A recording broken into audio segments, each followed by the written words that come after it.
Home of cricket থেকে ফারুক আহমেদের নেতৃত্বাধীন যেই বাংলাদেশ ক্রিকেট বোর্ডের পরিবর্তনটা আসলে শুরু হয়েছে নাজমুল হাসান পাপনের পদত্যাগের মাধ্যমে। 21শে অগাস্টে ফারুক আহমেদ দায়িত্ব গ্রহণ করেছেন এবং সেই দায়িত্ব গ্রহণ করার পর পরিচালনা পর্ষদের 11 ডিরেক্টর ফারুক আহমেদ সহ বাংলাদেশ ক্রিকেট বোর্ডের হাই প্রোফাইল মিটিং এই মুহূর্তে অনুষ্ঠিত হচ্ছে বাংলাদেশ ক্রিকেট বোর্ডের প্রেমিসে। এবং এই মিটিং এ সবচেয়ে আলোচিত বিষয়, সবচেয়ে বেশি আলোচনার যে বিষয়টা, সেটা হচ্ছে চান্ডিকা হাথুরুসিংহে এবং একই সাথে নতুন দায়িত্ব কিংবা পুরনো দায়িত্বের পুনর্বন্টন। আমি কেন এই ডিসকাশনটা করছি সেটা একটু আপনাদের সাথে শেয়ার করতে চাই। আমাদের খেয়াল করে দেখি যে বাংলাদেশ ক্রিকেট বোর্ডে যারা পরিচালক হিসেবে দায়িত্ব পালন করেছে বিভিন্ন সময় যাদের ভূমিকা আমরা দেখেছি, অনেকেই রয়েছেন বিতর্কিত, অনেকেই তাদের কর্মকাণ্ড ঠিকঠাকভাবে করেন নাই এবং এখন পরিবর্তিত পরিস্থিতিতে তারা অনেক প্রোঅ্যাক্টিভ হওয়ার চেষ্টা করছেন। সে ব্যাপারে গত রাতে আমি একটা ভিডিও করেছিলাম এবং কারণ নাম উল্লেখ না করে সেই মানুষটা কে হতে পারেন সেই ব্যাপারে একটা আইডিয়া দিয়েছিলাম। সেকেন্ড পার্ট সেটা হচ্ছে বাংলাদেশ ক্রিকেট বোর্ডের সবচেয়ে সমালোচনার জায়গা যদি দেখি, দুর্বলতার জায়গা যদি দেখি, বিতর্কের জায়গা যদি দেখি, সেটা হচ্ছে কোচিং স্টাফে যে সদস্যরা কাজ করছেন তাদের নিয়ে। এমনও প্রশ্ন একসময় উঠেছিল, যদিও সেই ব্যাপারটা এখন পর্যন্ত ক্লিয়ার হয়নি। ক্রিকেট বোর্ড তাদের রিপোর্ট এখন পর্যন্ত জনসমক্ষে প্রকাশ করেনি। 2-4 জন ডিরেক্টরের বাইরে কেউ জানে না, মানে কি কারণে, কি এমন সেটার মধ্যে রয়েছে সেটা ভাই আমাদের জানা নেই। চান্ডিকা হাথুরুসিংহে তিনি হাত নাকি তুলেছিলেন ক্রিকেটারের উপরে, ক্রিকেটারদের ক্যারিয়ার নষ্ট করে দিয়েছেন, নিজের মতো করে তিনি আধিপত্য বিস্তার করেন। ফারুক আহমেদ যিনি বর্তমান ক্রিকেট বোর্ডের প্রধান, তাকেও একটা সময় তিনি টিকতে দেননি।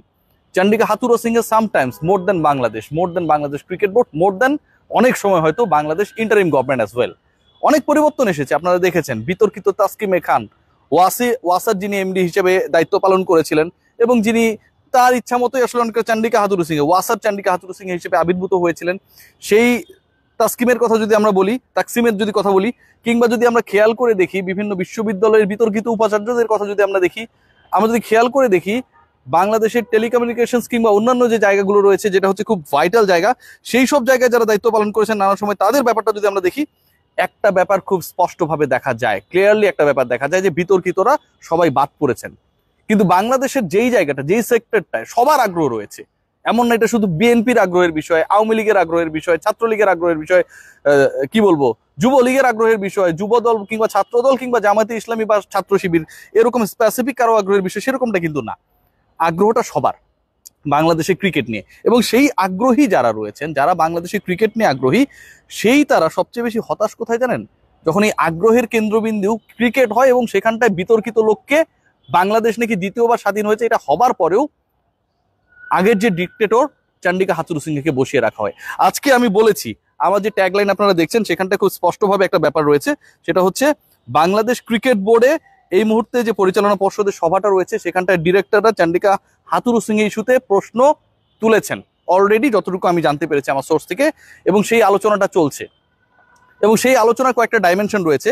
একটা হচ্ছে এই বিতর্কিত কোচকে প্রয়োজনে অর্থ দিয়ে হলেও বাংলাদেশ থেকে গুড বাই বলতে হবে।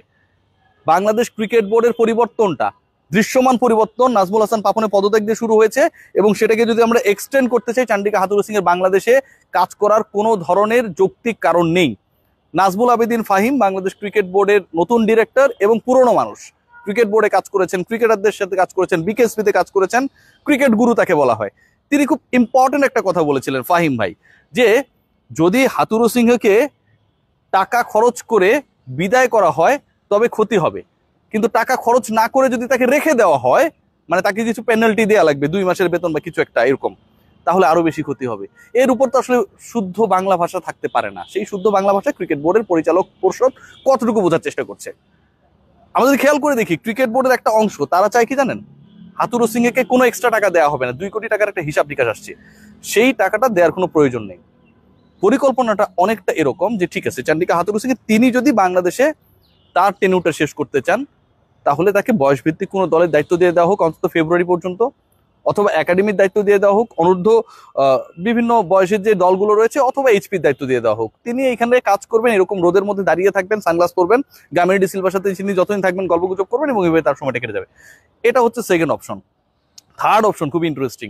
ক্রিকেট বোর্ডের কিছু পরিচালক, সিরিয়াসলি ভাই চাপামাতি করতেছি না, তারা যেটা পরিকল্পনা করেছে, চান্ডিকা হাথুরুসিংহে তাকে যদি ক্রিকেট বোর্ডের ওই 2 কোটি টাকা দিতে ক্রিকেট বোর্ড দরিদ্র হয়ে যায়, গরিব হয়ে যায়। মানে যারা আসলে প্রায় 2,500 কোটি টাকা দেবে স্টেডিয়াম বানানোর চেষ্টা করেছিল, তারা বাংলাদেশি ক্রিকেটকে ধ্বংসকারী কোচকে সরাতে 2 কোটি টাকা দিতে গড়িমসি করছে এখন পর্যন্ত। ফারুক আহমেদের বোর্ড এখন পর্যন্ত হাথুরুর ব্যাপারে সিদ্ধান্ত নিতে পারে নাই। সো ডেফিনেটলি এটা খুব গুরুত্বপূর্ণ একটা ব্যাপার। তো চান্ডিকা হাথুরু সিংকে যদি সরাতে হয় এখান থেকে, তাহলে প্রয়োজনে সবার মোটামুটি সেই স্বাবলম্বী অবস্থা রয়েছে প্রত্যেকটা পরিচালকের, তারা নিজেরা চাঁদা দিয়ে 2 কোটি টাকা কিংবা বিভিন্ন ক্লাবগুলো যারা রয়েছে সবাই মিলে সেই টাকাটা দিয়ে দিবে, এরকম একটা পরিকল্পনা তারা করছে। যে চান্ডিকা হাথুরু সিংকে যদি বাংলাদেশ ক্রিকেট বোর্ড সরাতে না চায়, তাহলে তারা নিজেরা চাঁদা তুলে অন্তত 2 কোটি টাকা দিয়ে ভাই তুই এখন যা। এখন এইটা কি ক্রিকেট বোর্ডের জন্য খুব শোভনীয় হবে? বা এই ডিসকাশনগুলো যখন ক্রিকেট বোর্ডে হচ্ছে, সেটা কি ফারুক আহমেদের জন্য খুব বেশি শোভনীয়?